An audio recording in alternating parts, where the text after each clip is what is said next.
بسم اللہ الرحمن الرحیم۔ السلام علیکم۔ کیا آپ جانتے ہیں کہ کامیابی کی سب سے بڑی سطح کیا ہوتی ہے؟ وہ لمحہ نہیں جب انسان خود کامیاب ہو جائے۔ اصل کامیابی وہ ہوتی ہے جب آپ کی وجہ سے کوئی اور کامیاب ہو، جب آپ کے سکھائے ہوئے علم، آپ کی رہنمائی اور آپ کے حوصلے کی وجہ سے کوئی دوسرا انسان آگے بڑھ جائے۔ آج میں آپ کو اپنی پیشہ ورانہ زندگی کے دو ایسے واقعات سناتا ہوں جو میرے لیے سب سے قیمتی یادیں بن گئے۔ اسلام آباد ریڈار پر 2-3 سال اچھی پرفارمنس کے بعد مجھے انسٹرکٹر بنانے کے لیے منتخب کیا گیا۔ یہ میرے لیے ایک نئی ذمہ داری تھی۔ اب میں صرف خود کام نہیں کر رہا تھا بلکہ نئے کنٹرولرز کو سکھا بھی رہا تھا۔ میرے طالب علموں میں سول ایویشن اتھارٹی کے نوجوان کنٹرولرز بھی شامل تھے اور پاکستان فضائیہ کے سینئر افسران بھی۔ ان میں سے کئی بعد میں اہم عہدوں تک پہنچے اور کچھ تو ڈائریکٹر آپریشنز جیسے بڑے منصبوں پر بھی گئے۔ میں نے انسٹرکٹر بنتے وقت اپنے لیے ایک اصول طے کیا تھا۔ میں نے جو کچھ خود سیکھا تھا وہ سب اپنے طالب علموں کو دینا ہے۔ وہ راتیں جب میں نے ریڈار کے سامنے بیٹھ کر نوٹس بنائے، وہ تجربے جو میں نے اپنی محنت سے حاصل کیے، میں نے فیصلہ کیا کہ یہ سب علم اپنے طالب علموں تک پہنچانا ہے۔ صرف ٹیکنیکل معلومات نہیں بلکہ اعتماد بھی، سوچنے کا انداز بھی اور وہ ذہنی مضبوطی بھی جو مشکل لمحوں میں کام آتی ہے۔ اس دوران ایک واقعہ پیش آیا جو آج بھی مجھے یاد ہے۔ میری ایک خاتون طالب علم سولو چیک کے لیے تیار ہو گئی تھیں۔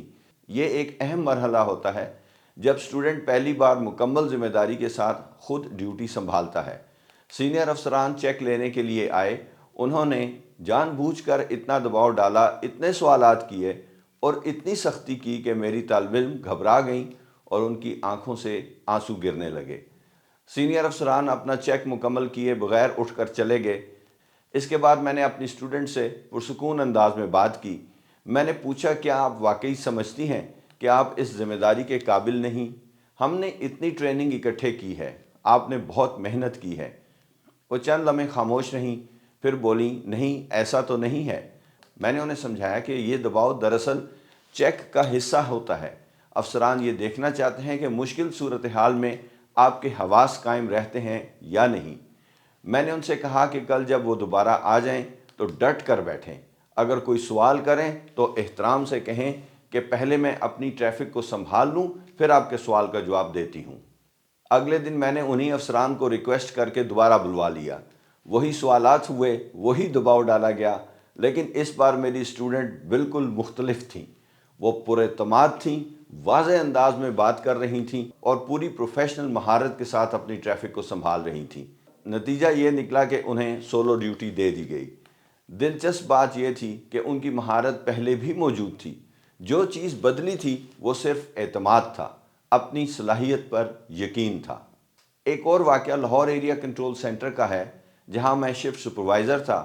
پاکستان فضائیہ کے ایک بہت سینئر افسر وہاں ٹریننگ کے لیے آئے ہوئے تھے۔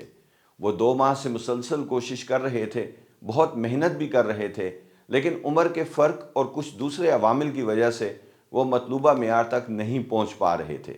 ان کے انسٹرکٹر نے مجھے رپورٹ دی کہ انہیں ناٹ فٹ لکھنے والے ہیں، یعنی ان کی ٹریننگ ختم کر دی جائے گی۔